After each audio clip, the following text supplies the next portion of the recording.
John Morgan's book, Brand Against the Machine, is all about how to build your brand, cut through the marketing noise, and stand out from the competition. Inside, you'll find an unsurprising 203 pages, but a very surprising 61 chapters. As soon as I saw that each chapter title in the table of contents consisted of a simple single line of text, but still spanned the bulk of 4 whole pages, I knew I was in for something special. It was instantly evident that the author didn't mess around. I mean, if he could condense each chapter's distinct message down to an average of just 3.33 pages a chapter, then I knew I wasn't going to have to worry about sifting through mountains of lettuce just to get to the chunks of steak I really wanted. As I began gorging myself on a Branding Atkins diet-esque binge, the only thing that slowed me from ravenously devouring one short, meaty chapter after another was my need to record an almost obscene number of ahas and gotta-dos in the margins. In Chapter 1, the author explains what this machine is really all about and why it's so stupid. And then in Chapter 2, he quickly but convincingly tells us why we should care about branding in the first place. But I want to jump ahead to Chapter 3. Chapter 3 is where Morgan lays out his very valuable 6-step branding framework. And I'd like to walk you through each of these steps very quickly.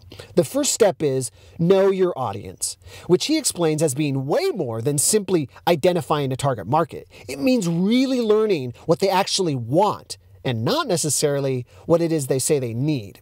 And then number 2 is define your position, which is what branding is all about after all. He explains that it isn't about market share. It's about being thought of as the only choice in your field, the go-to authority.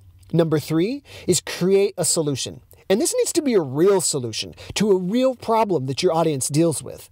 And the 4th step of the branding framework is content. We hear about content all the time, but John writes about how your audience has to see your content as high quality and find it to be valuable to them. He explains how key this is to attracting prospects to you so you don't have to try and track them down and sell them the old-fashioned way. The 5th step is promotion. Here, John explains that this is where most brands get it wrong. This is where your ability to promote your products or services will determine how successful you are. He talks about how promotion isn't just a one-time thing and why you should always have a promotional campaign in motion. And then the final step, number 6, over-deliver your value. John shares that this is the place where you fulfill your promises. I loved what he said when he wrote, and I quote, "If you imply that your product or service is great when in fact it's actually crap, then you're a liar." He proposes that there is simply too much competition out there for you to produce a product or service that just delivers. Instead, you have to go above and beyond and give your customers more value than they were ever expecting in the first place. And John not only writes about this stuff, he's a living, breathing example of how to actually implement it too.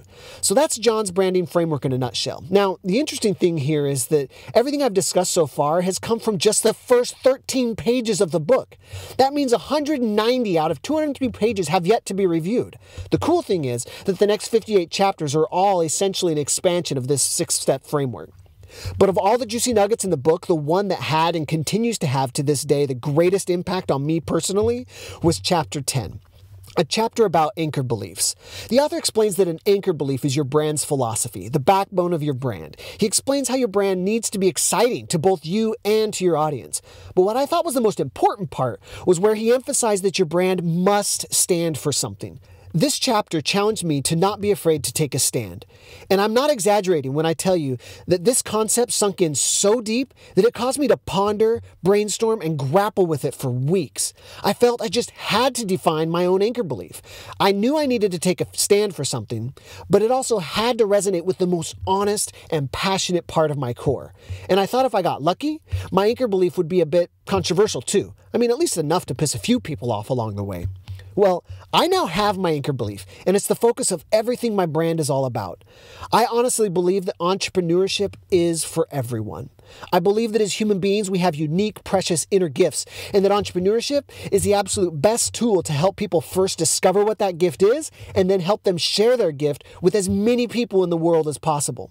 And remember, I didn't have this anchor belief prior to reading this book. But I do now, thanks to it. And that alone is insanely valuable to me. So this review leaves 57 chapters untouched, unmentioned. But that's not because they aren't freaking awesome. Now, John's going to do just fine whether you buy his book or not. But you need it. Buy it now. And when you get it and you go on your own Branding Atkins Diet-esque binge, do me a favor. Don't just underline stuff and think about all the good points he makes. That's easy. Anybody can do that. But you're not just anybody. Take at least one thing and do it. Put your whole self into actually applying something he teaches. You'll be glad you did, and will be well on your way to building your own brand against the machine.